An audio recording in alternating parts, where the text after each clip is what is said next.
모닝타임즈 시간입니다. 뉴욕 증시는 제한적인 반등으로 거래를 마쳤는데요. 혼조세로 출발하는 모습이었고 잭슨홀 회의를 기다리면서 여전히 관망 심리가 뚜렷한 모습이었습니다.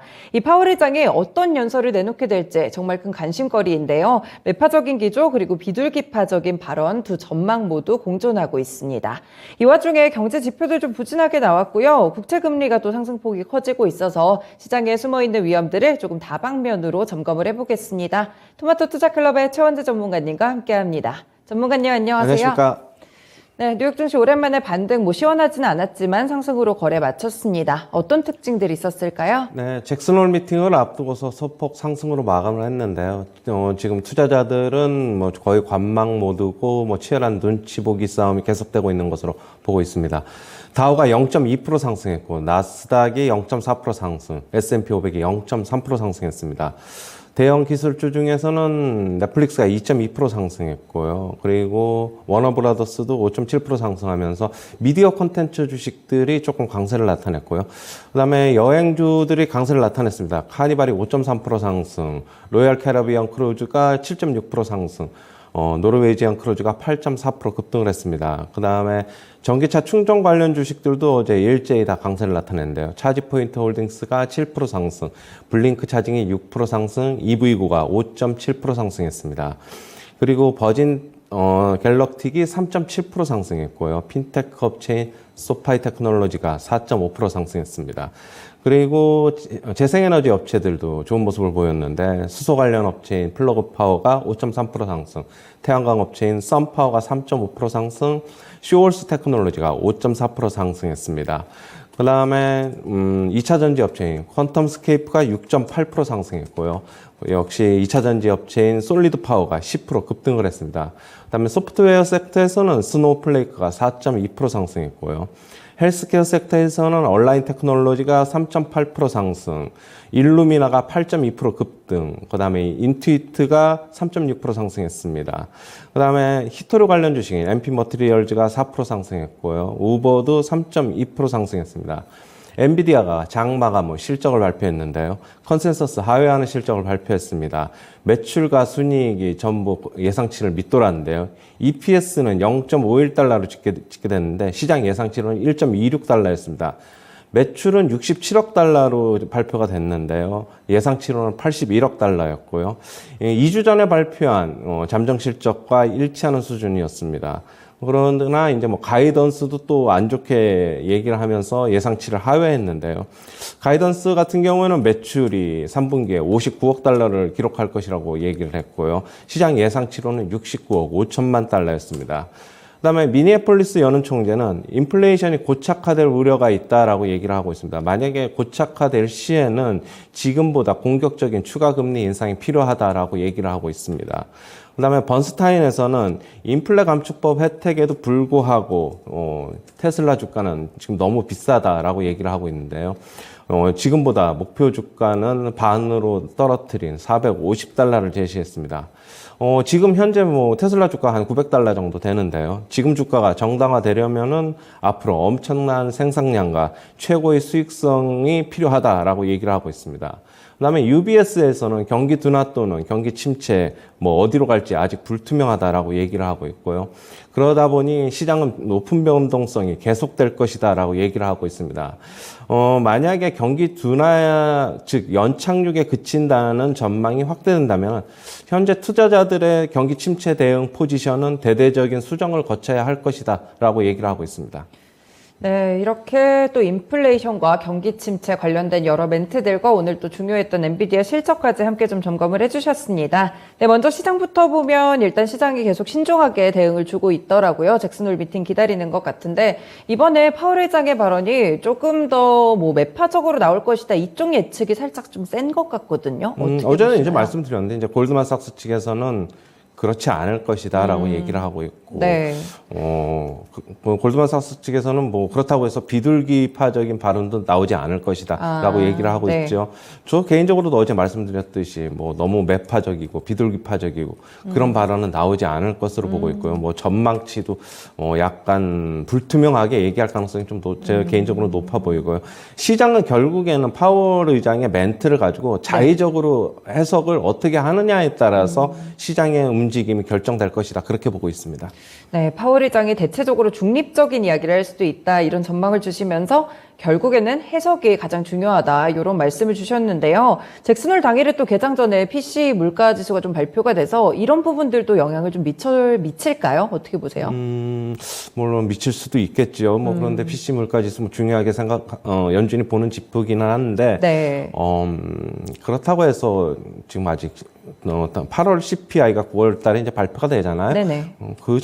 그게 발표가 되지 않는 이상은 결국에는 이번 잭슨홀 미팅에서는 저는 상당히 좀 어떻게 본다면은 확실한 전망치보다는 좀 불투명하게 조금 말끝을 좀 흐리지 않을까 좀 그렇게 보고 있어요.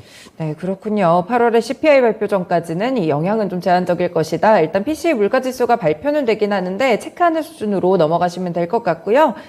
그리고 연은 총재들 뭐 계속 발언을 강경하게 하고 있는데 미니애폴리스 연은 총재도 이번에 또 좀 세게 얘기를 했어요.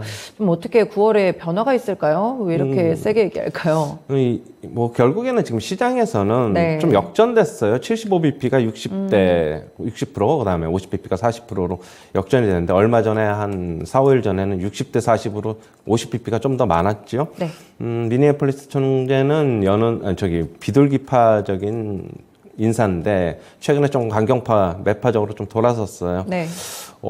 만약에 저는 이 사람의 의견을 상당히 좀 공감을 하는 게 네. 인플레이션이 어느 정도 이제 금리 인상을 해놓고 저는 향후에 지표들이 나오는 거를 좀 기다릴 것이다라고 연준이 제가 그렇게 말씀을 드렸는데 네. 왜냐하면 이 금리 인상 후에 어느 정도는 시간이 지나 봐야지 인플레이션이 떨어지는지 고착화되는지 뭐 다시 상승하는지를 알 수 있잖아요. 그쵸. 그렇다고 본다면은 저는 이 사람의 의견을 좀 공감을 하는 게 만약에 고착화가 계속 만약에 안 떨어진다면 어느 일정 부분 시간이 두더라도 그럼 다시 이제 추가적인 금리 인상이 필요하다라는 저는 이 의견은 상당히 좀 공감을 하고 있습니다.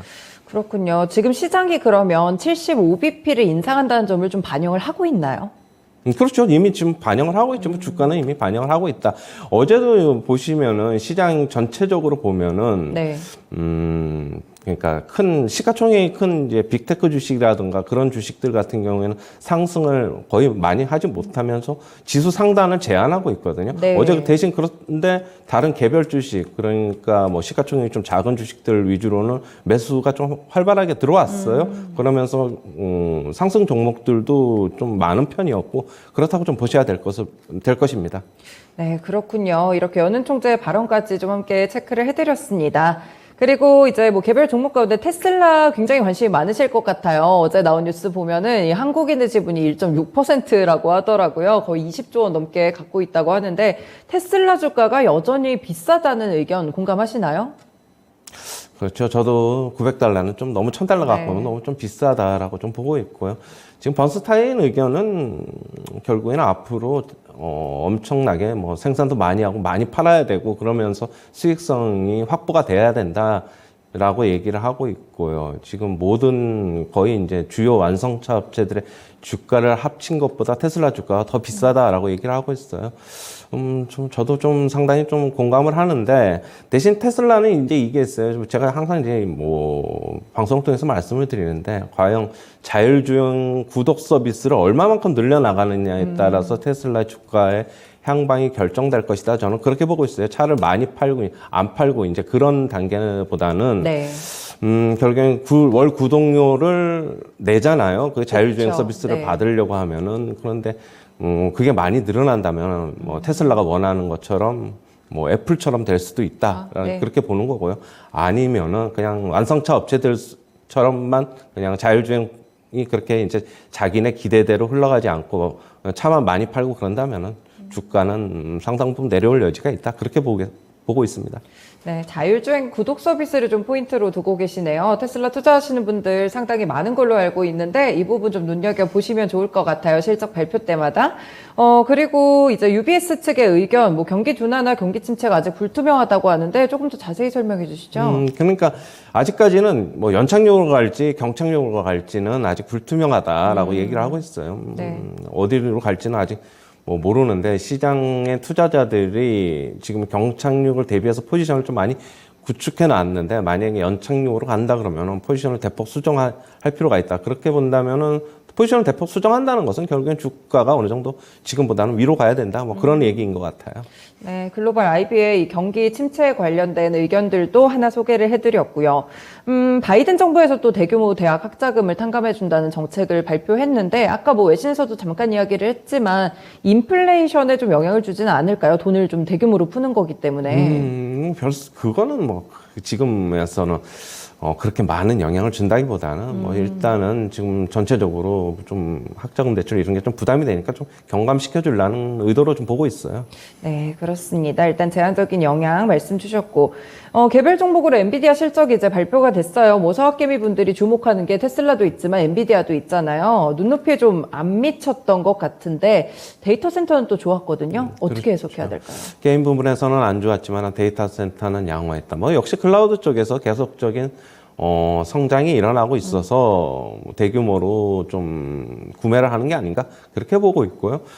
엔비디아는 뭐 2주 전에 이미 안 좋을 것이다라고 예고를 했죠. 하지만은 실적은 이제 그 2분기 실적은 그렇다 치더라도 3분기 가이던스도 지금 안 좋게 얘기를 하면서 지금 주가는 약 시간에서 4.5%, 6% 정도 지금 빠지고 있습니다. 그렇군요. 이렇게 좀 4% 정도 시간에서 이렇게 빠지게 되면 앞으로 주가 전망은 뭐 시장 분위기를 따라갈까요? 그렇죠. 아직 시장 분위기 좀 더 따라가는 것으로 봐야 될 것이고요. 저는 미국 지수의 이번에 조정의 향방은 뭐 잭슨홀 미팅도 있지만 제가 아까 얘기했듯이 잭슨홀 미팅은 자의적으로 해석하느냐에 따라 어떻게 해석하느냐에 따라서 움직일 것이라고 보고 있고요. 네. 결국에는 10년 만기 국채 수익률의 고점이 단기적으로는 좀 나와야 된다라고 보고 있어요. 지금 네. 보시면은 오늘도 상승을 이어가면서 1.7% 상승해가지고 지금 10년 만기 국채 금리가 3.1%인데요. 아직까지 뭐 계속적으로 양봉 플레이 계속 나오고 있습니다. 뭐 5일선의 지지를 받고 있고 5일선 터치도 아직 안 하고 있고 네. 그렇다 본다면 아직 고점은 계속 더 나와야 된다. 그러면은 기술주 쪽에 어떻게 본다면은 상승은 아직까지는 좀 힘들지 않느냐 그렇게 보고 있어요. 네, 10년 만기 국채 수익률 이 지표를 좀 계속 살펴보셔야 될 것 같아요. 여기가 좀 확실히 이렇게 엔비디아 같은 종목들에 영향을 미칠 수 있으니까요. 기술주 투자하실 때 좀 참고해 보시고요. 일단 국내에서는 오늘 금통위가 열리잖아요. 뭐 베이비 스텝 0.25%포인트가 좀 강력한 것 같은데 이후에도 정책에 대한 변화, 코멘트 이런 것들이 좀 나올까요? 어떻게 보세요? 뭐 어느 정도 나오겠죠. 나올 것이라고 보고 있고. 네. 신임한국은행 총재 같은 경우에는 다른 옛날 총재랑 틀리게 앞으로의 어떻게 할 건지도 뭐 적극적으로 좀 시장에 좀 어느 정도 코멘트를 하는 것으로 봐서는 네. 나올 것이라고 예상을 하는데 이번에 뭐 25bp 인상이 뭐 중론으로 지금 굳어지고 있는 만큼 네. 빅스텝은 안 할 것이라고 보고 있는데 다만 이제 계속적으로 금리 인상을 경기 침체에 대한 우려 때문에 약간 좀 주저하다 보니까 네. 원달러 환율 시장이 쉽게 가라앉지 않는다. 그러니까 가라앉지 않는다는 거는 하락을 하지 않는다. 물론 우리나라 문제만은 아닙니다. 이거는 우리나라 그렇죠. 문제만은 아니지만은 다른 나라보다 조금 그 절하 폭이 원화의 절하 폭이 좀 크다. 어제 뭐 윤석열 대통령도 결국에는 금융위기 재발에 대한 그러니까 원달러 환율 시장 때문에 금융위기의 재발에 대한 위험성을 얘기하면서 조금 경계를 하는 모습인데. 원달러 환율 시장 만약에 오늘 이제 뭐 25bp만 하면은 네. 당분간은 원달러 환율 시장도 조금 계속 상승하지 않겠느냐 그렇게 보고 있어요. 네, 이틀째 1340원대로 지금 환율이 좀 마감이 되고 있는데 일단은 오늘 베이비 스텝이 좀 예정이 돼 있어가지고요. 이쪽에 무게가 많이 실리는 만큼 앞으로의 환율 향방 아직까지는 좀 잡히기는 힘들 것 같다라는 의견까지도 함께 주셨습니다. 네, 오늘 말씀은 여기까지 듣겠습니다. 고맙습니다. 네, 감사합니다. 네, 이렇게 잭슨홀 미팅을 기다리는 것은 비단 미증시뿐은 아닙니다. 국내 증시 역시나 관망 심리가 좀 뚜렷해지는 그런 모습인데요. 일단 중요한 일정들이 있는 가운데 오늘 금통위 예상대로 0.25%포인트 인상될지 끝까지 좀 함께 해주시고요. 시장 변동성 감안하시는 전략들 필요하겠습니다. 지금까지 모닝타임즈 시간이었습니다.